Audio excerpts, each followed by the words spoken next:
What's going on, Titans? We're back with an episode of Daily Titan Podcast, or DT Pod for short. I'm your host, Assistant Lifestyle Editor, Kabeer Kansara. And I'm Jayden Lovelady, the Lifestyle Editor, and also your other host. And today we're going to be covering Volume 116, Issue Number 8 of the Daily Titan newspaper. Today we'll be featuring a couple of stories, our top story being an opinion on student protests, our top news story being coverage of the most recent protests that just happened on campus. For Lifestyle, we're going to be covering the Warehouse of Contemporary Art and the event they just held on Saturday. And in opinion, we'll be covering textured hair care. For our sports desk, we're going to be heading on over to men's water polo. You know, the streets have been absolutely littered with sayings. What are they saying? They're saying that we have a guest on this pod, and that it's Luis Vizcaino, which is our opinion editor. Can you believe it? I cannot. I cannot. Somebody needs to fact check that right now. Yeah, I'm here. I'm Luis. I'm the opinion editor. Hey, how you doing? Good. Did you write a story this week? I've also heard that littered in the streets. I did write a story. What'd you talk about? I was talking about the right to protest. Just because of what we've seen over the last year. We've seen a lot of large protests and encampments break out on college campuses across the country and even the world. And, you know, that was started because of the October 7th attack. And we've seen a lot of responses from campus administrations.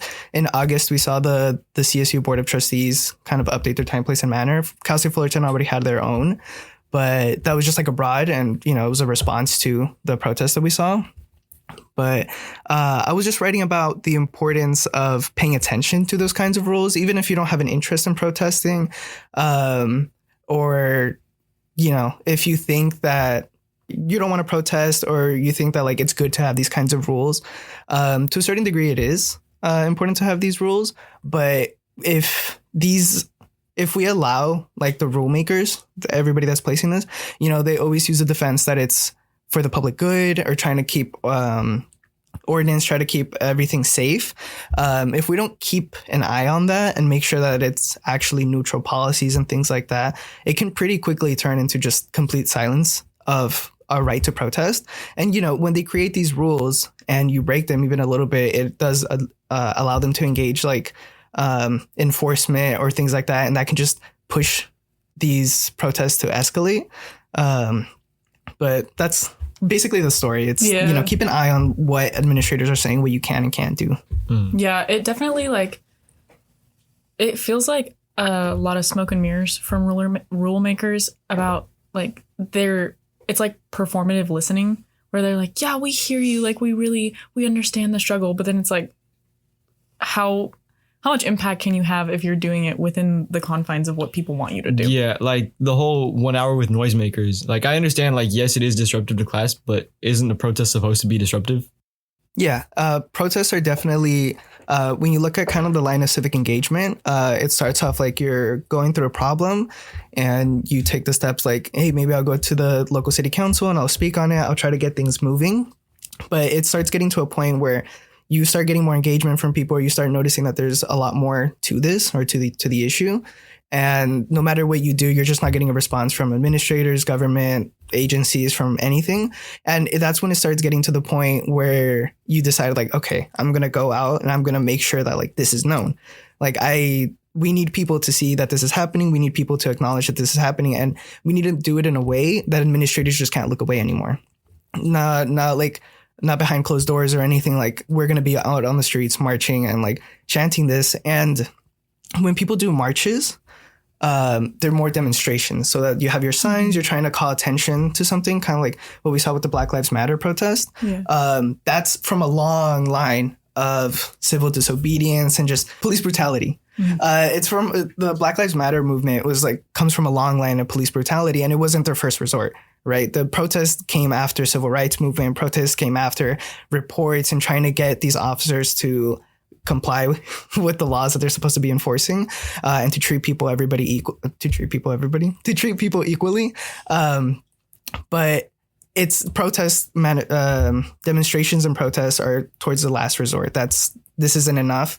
We need people and everybody to be calling to administrators to act. Yeah. And that is like an important difference, is that demonstrations they're peaceful. Not that protests can't be peaceful, but demonstrations are peaceful. I found the quote because you talked to a criminal justice professor, Professor Lovell, he was saying how women didn't vote themselves to right to vote, and slaves didn't vote themselves to be freed. They fought for it. And I think that that's important because there's only so much you can do within like the legal structure. Like at some point you do have to go out in there and like get after your message and the things that you want. Yeah.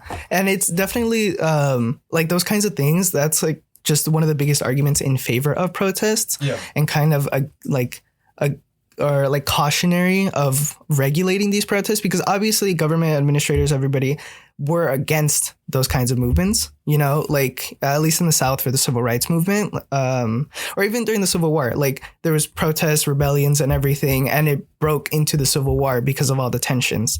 And that obviously wasn't the first resort. You know, slaves did a lot of things to try to break themselves free, to try to make movement in a way that was peaceful. But because of everything that they're experiencing, how long it was, and just the lack of movement or sufficient movement, that's when it breaks into like protests, rebellions, fights, and ultimately the Civil War.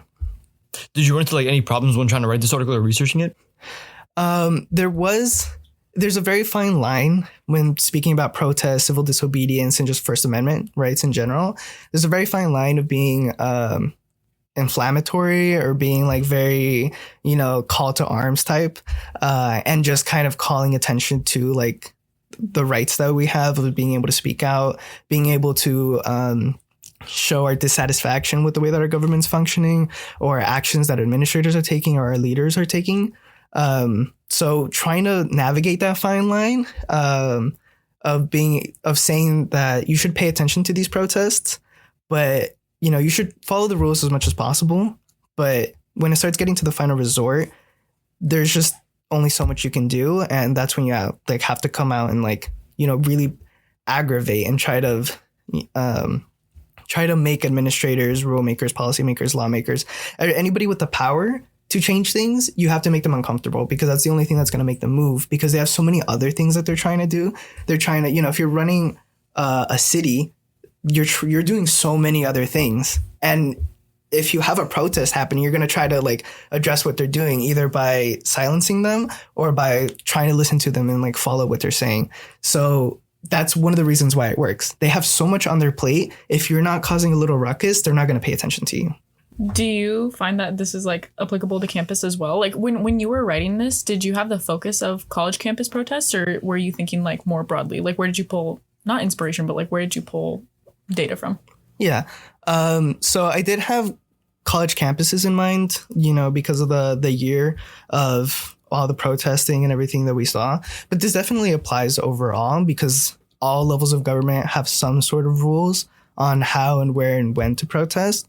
But college campuses, I think, is where a lot of people first start to or are exposed to it. You know, during the last year, we saw a lot of protests on campus. Like that was probably the first experience for a lot of people of actually seeing like what a protest looks like, having the signs, having people speaking and everything. So college campuses are a very, very important part of it. A lot of movements come out of college campuses. So if they're limited or restricted, you're kind of, it's a limit to progress in general, because a lot of the movements that we've seen have come from college campuses, and college campuses are meant to be intellectual kind of battle spaces. They're, you know, you're supposed to be able to speak on things, which is why I wasn't picking any sides with this story. Even if I disagree with you to a certain degree, like you should be able to speak up on that, because if you can't speak up on that, that means that either I can't speak up on it either, or my time is pretty limited because they're going to come for me too. There's a quote. We were talking on Sunday about this story when I was editing it, or when I was looking at it. And I remember you said a quote, something like, I might not agree with what you say, but I'll fight for your right to say it. Yeah. I forgot. There's a political theorist. I forgot which one it is, but that's basically what he says. It's like, I may not agree with you, but I'll fight for your right to be able to speak on it. And again, it's that thing where if you can't speak on it, either my rights are limited too, or I just don't have it either. Okay, if you could drop a dream opinion piece on any take you wanted, what's your take? Well, okay, so there's one opinion that's been done before, so I can't write it, but I really, really wanted to speak on like the right to communicate, the right of communication. So, you know, different from protest. But it's more like, everybody should be taught ASL or some form of like nonverbal communication that way, because the deaf and mute community has a right to communicate with the rest of the world, right? It shouldn't. Now it's a little bit easier, I assume, because of like texting, you can use those kinds of things, but it seems it's just difficult, or it doesn't make sense to me that we don't prioritize that type of communication too, because it can be so useful in different situations. Like if there's moments where you have to be quiet and you can sign it, that would just help. But also just being in service industry, you're just trying to speak with people. It's, they shouldn't, mute and deaf people or people who rely on ASL shouldn't have to, hope or rely on, they shouldn't hope that other people would learn it, or even just have the expectation that they don't. Like there should just be a given that people have that knowledge and that ability to communicate with them. Luis, I noticed a little change in the paper recently. Really? What'd you notice? Opinion headlines are in italics now? Yes. What's up with that? I fought for that. You fought for that? How'd that go? You processed it or what? I did. Actually, it was more of a demonstration. Okay. Right. I didn't break any rules. I was cordial. Well, did they listen to you? Yeah. Well, there. Yeah. Hey. Shout out being italicized. Well, how do you feel? Does it bring a new vibe to opinion? I think the reason why I wanted to make them, why I wanted to italicize them in the first place, is that I think it's a good kind of visual distinction when looking through the paper. We use the same font for everything, either bold or thin. We don't really deviate from that too much. So I wanted there to be a better distinction between opinion and the rest of the sections, because our opinions are ours, right? We don't want that to be kind of like, oh, like our opinions are what DT shares as well. Because that's just not what opinion sections are. So I think having, the illustration, opinion section at the top, having it italicized is just a very quick marker for people to be able to see and tell that like, oh, this is different from the rest of the paper. It's not objective, non-biased, right? Because the whole point is that we're trying to make arguments. So that's why I fought for the italics. I just like how it looks too. Do you have anything else to say? I don't. Okay, get out. Get out. Okay. Bye. Hey guys, this is your digital managing editor here, Isaiah Mallari of the Daily Titan. Make sure to keep up with our stories by picking up the paper, which we publish weekly. And make sure to follow us on all our platforms on Instagram, X, Facebook, YouTube, and our TikTok, which is brand new, by the way, at the Daily Titan. Thank you guys for listening and supporting student journalism.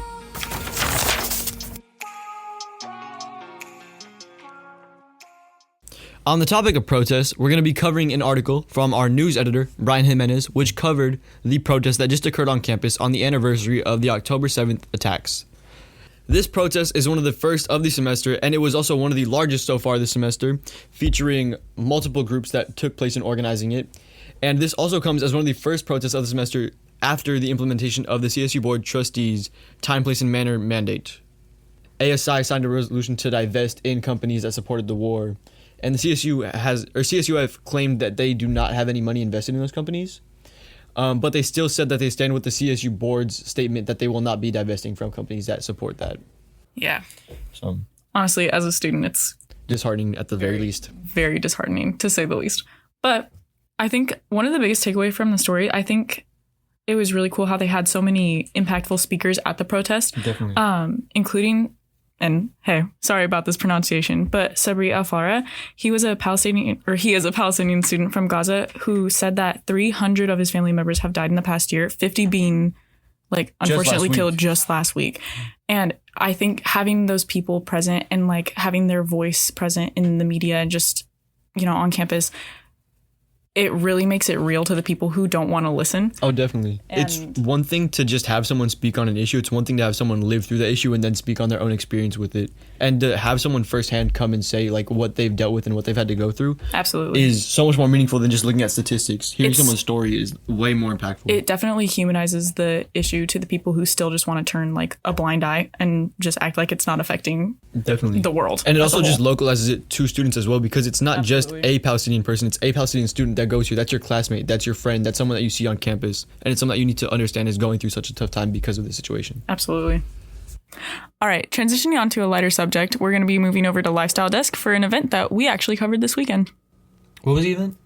Oh, it was actually at Radiant Beer Co. It was Warehouse of Contemporary Arts event. That is so crazy. I was at this event. Were you actually? Yeah, I think I saw you there. Wait, I think I saw you too. Were you behind the camera? Yeah, I think you were in front of the camera. That sounds about right. Yeah. Wait, Loki, I think we might have gone together to shoot a multimedia package for Daily Titan. I think that people could find that on YouTube at Daily Wait, Titan. I think you can. He wrote an article and I shot the media. Oh my god, that is so crazy. It's super cool. And like the people there were so cool. Like it was such a welcoming environment. And like I think it comes from the fact that everyone there is like an artist in some regard. And it's just so cool to be in such a space that is so celebratory of everybody's like, I don't know, like creativity. And like there's no shame in the game. The concept behind this event is that it's held quarterly in order to let artists show off and promote what they've been working on over time. And the key concept behind the event, the driving force, is the fact that the artists submit that they want to be a part of the event, but they do not submit their art. So no art is checked prior to the event and prior to people hanging things up at the event. So the first time you enter the event is the first time anyone is seeing any of the art that's going to be there. It's not previewed, it's not checked at all. So it gives artists a chance to feel like they can show off whatever they want. Yeah. They pride themselves on not censoring artists, giving artists the freedom of space to do what they want with the space they have. Hey, shout out my favorite stand. He was selling alien statues. And I thought that was so cool. He was also a really cool interview as well. He was really insightful. There were just so many cool characters at this event. Like there was one Fullerton student who was a member of one of the bands that played. And there were also just some longtime like Fullerton alumni that were also there as well, just from the area as well. There was one guy who was selling digital photography. He would photograph things and then he'd edit them in post and make it look more like a painting and more like artwork. And he was there. He said he got into art actually as a way to help him cope through a surgery that he'd been dealing with. Yeah. And it was also nice to see how much artists can use this space to like express themselves and deal with what they have going on in life as well. Because art is such a therapeutic medium for everybody involved. And it's nice to see how everyone kind of handles that therapy in their own way. Some people like the photography side, some people like the painting side, some people like the pencil sketches and things like that. Yeah, I think it's cool because like if you're into one, you're kind of into all of them. You know what I'm saying? Like the guy that you were talking about, he was there doing digital photography, but I commented on his hat because he was wearing like the sickest hat, and he was like, "Thanks, I made it." And I was like, "Dude, you're so cool! Like you made that!" Like, and he was just like, "Oh yeah, I just work on them in my free time, you know, like something cool." And I was like, yeah, man. No, yeah. That's what it's all about. When I was speaking to him, he gave me his business card, and when he gave it to me, he was like, "Oh yeah, it's printed on banana paper," and I thought that was so cool. So I asked him like, what does that mean? And he was like, "Oh yeah, no, so it's like made out of banana like leaves and stuff like that, and it like no trees get harmed in the process." And it's just so cool to see how creatives extend all their artwork into everything they do, into their way they dress, into the way they promote themselves, into the way they interact with each other and things like that. But like what you were saying about the community aspect, one of the like quotes that really stood out to me when I was interviewing people. The guy that you said was selling alien statues of ceramics, one of the biggest quotes or one of the biggest takeaways I got from one of the quotes he gave me was that he enjoyed like setting up and taking down, and like the biggest part was that he said he really enjoys saying hello and goodbye to everybody and putting a smile on their face about the art that he shows. And the fact that he takes so much pride in like just getting to know artists and getting to meet them and getting to say, "Hey, what's up?" and rekindle with old friends for the moment is so cool, because like you can always talk about art to anyone, but to talk about art to other artists is such a different level of conversation, because that's such an elevated discourse of like, you know exactly what it's like to go through the creative process. You know exactly what it's like to work with this medium and that medium and things like that. And on the flip side, like everyone is talking about the same thing, but they do completely different things with it, which is just so cool. Yeah. Hey man, I could talk about art forever. No, like genuinely, we could talk about this forever. This event was genuinely so refreshing to see, because it also just blended visual and performing arts as well. Like they had live bands, and the live bands will interact with the artists and the vendors and things like that. Yeah. And it was cool to see how like instead of being separated of like, oh, at concerts it's just about the music, or oh, at like an art gallery it's just about the physical art, to see them blended in the same space, in the same like 6-foot vicinity, was so cool. Yeah, I think it was really cool. And I definitely tried to reflect this in the multimedia piece, that there were so many different art styles there. Like you said, like some guy was doing photography, some people were painting, some were sketching, like some had statues. It was just so cool. Like it was such a amalgamation of so many different avenues of art. Moving on over to our opinion desk, we're going to be talking about textured hair care. Right off the bat, I think it was a great lead to like set the tone for the story that 56% of US adults have textured hair, and most don't feel comfortable taking care of it. No, I definitely think that was a great lead into the story, because it also opens it up to the audience of like how many people really do resonate with this topic but might just not know about it yet. Yeah, for sure. I think the sources for this story were really great, and I know that one of them was a cosmetologist and a textured hair care specialist, and she said something along the lines of, it's a lot of the blind leading the blind, and that really like, hey, me personally, I have very straight hair, so it's very easy for me to do my hair, but like my best friend has textured hair, so I feel like I've heard about this so much. Like, it's cool to see it talked about more because I see how it affects her every day, and I see her get so frustrated with her hair. So hey, It was also very interesting to see how this story was written and how it came together. It was written by one of our assistant opinion editors, Maddie Livingston, who herself has textured hair. So to see her kind of put her own experience into the story as well and understand what it means to her as someone with textured hair was definitely like, it was eye-opening to see how much they go through and like how many hurdles they have to jump in order to understand their hair and how like the lack of knowledge that's being shared when it comes to that type of hair. for sure, especially because it's like, it's hair. Like, everyone should Know how to be do comfortable it. and like, especially just being comfortable going anywhere and trusting that someone knows how to deal with your hair. Like, if you're going to like a salon, like, everyone should expect that their hair be treated the right way. You know what I'm saying? Definitely. So I think it's cool that I know a lot of cosmetology schools are starting to teach more textured hair care in their curriculum. So I think that's, you know, a step in the right direction. But I have very like pin straight hair. So like, hey, I mean, I take care of my hair, but like all I need is like hairbrush and like hair oil. You know what I'm saying? So like seeing TikToks about like people going through like 13, 15 different products to find one good one, that is so frustrating. Like, I can Genuinely. feel that pain as just a woman who like cares about their hair so much. Like, I feel that pain, dude. That has to suck. And it's really cool to get like this perspective and this voice out there more. Diving on into our sports desk this week, we are going to be talking about men's water polo. This week, they played against UC Santa Barbara, and they lost in a home game at Titan Aquatic Center. Final score being 12-6. So their goals for the season are not like necessarily like domination or like to do like super incredible well. They're just trying to get their footing as a team still. I mean, even though that would be great, but it is their second year, so they're just trying to get their footing, No, of essentially. course. Definitely, they want to find their rhythm and find their pace as well. And Yeah, they for were also sure. playing against tough teams last year and this year as well. And while we're talking about water polo, why don't we give a quick shout out to Togan Ozbek, who is now the career leader in goals as a Titan with 98 across last season and this season. I heard a rumor that they will be traveling to La Jolla to compete against UC San Diego this Friday. Well, then we'll be looking forward to that. Best of luck to them, and we hope it turns out well. Tusked up. Test up.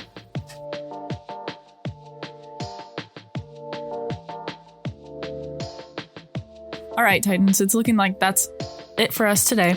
But hey, while you're out on campus this week, snag a copy of the Daily Titan. We put a lot of work into there. So hey, if you like us, we love you. And we'll see you next Wednesday. Have a good week. All right, big dogs. Before we head out, you know we got to get thankful for a moment. So first of all, going to give a big thank you to our executive producers, Isaiah Mallari and Emily Wilson. Our producer, Luis Vizcaino, who is also our special guest and opinion editor this week. We are also going to give a thank you to our assistant producers, Raniel Santos and Michelle King. And also, thank you to my co-host, Jayden Lovelady, and myself for being here and putting on for DT Pod.